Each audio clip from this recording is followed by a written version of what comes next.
Good night, Professor and fellow students. My name is Maria Carolina Jaramillo, and today I'm presenting to you my persuasive speech on the topic of procrastination.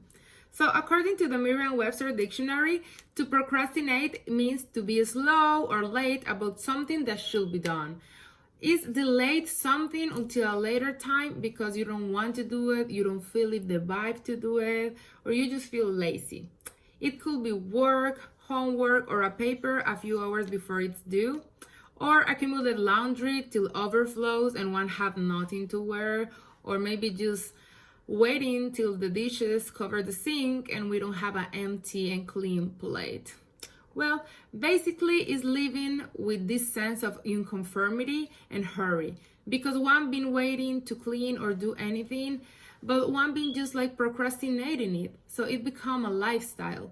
We are accustomed to procrastinate the stuffs and say, oh, I do it tomorrow, I start the diet next Monday, next week, next year. We always have a better time to do things we have to get done at the end of the day, because some of those stuff, they have a real deadline, and some others are just like personal goals. And if we never find space or room for work on them, well, we maybe are never going to achieve those goals.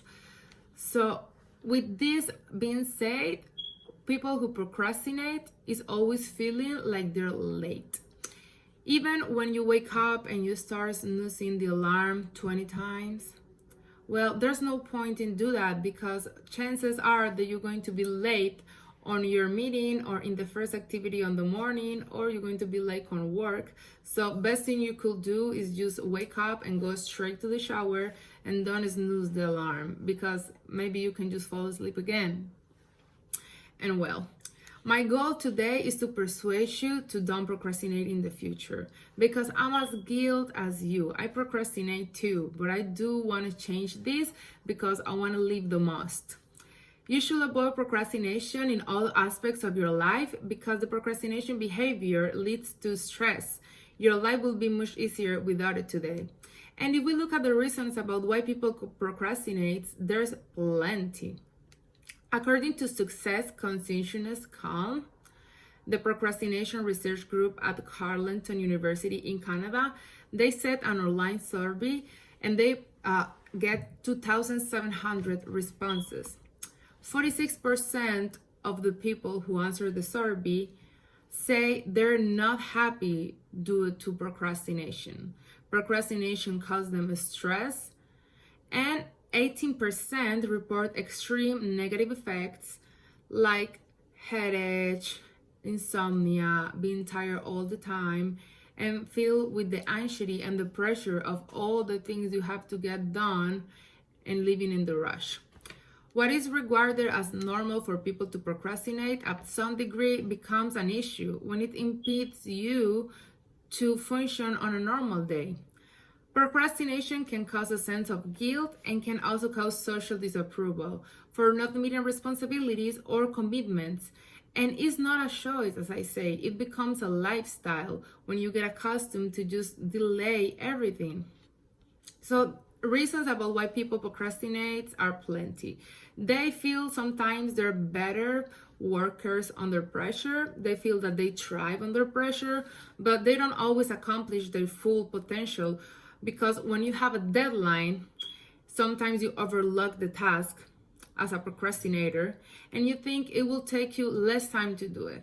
But then you realize you actually need more time to reach the requirement standards. And since you already focus so much on the time, you're going to be like, oh my God, I don't want to be this in a rush because what others may think about me. Well, the fear of failure is taking you to fail because you just way too much for a start with the project.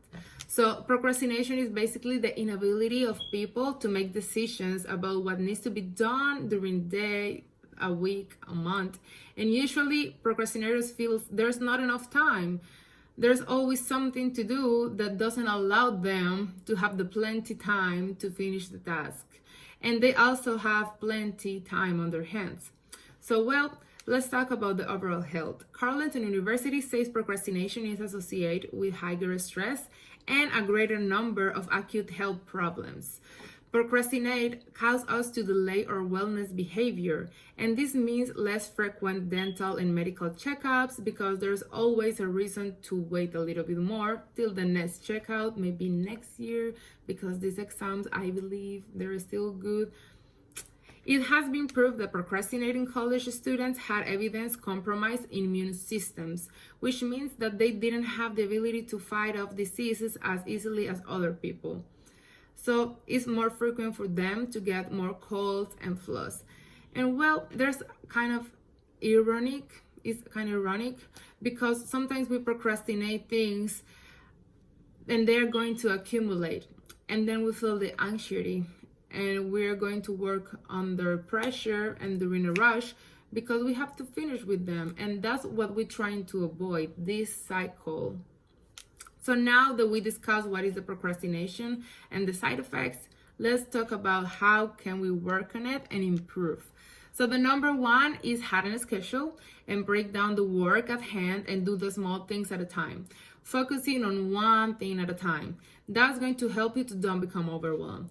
The number two is linked with the number one, and when we do one thing at a time, we don't change environment.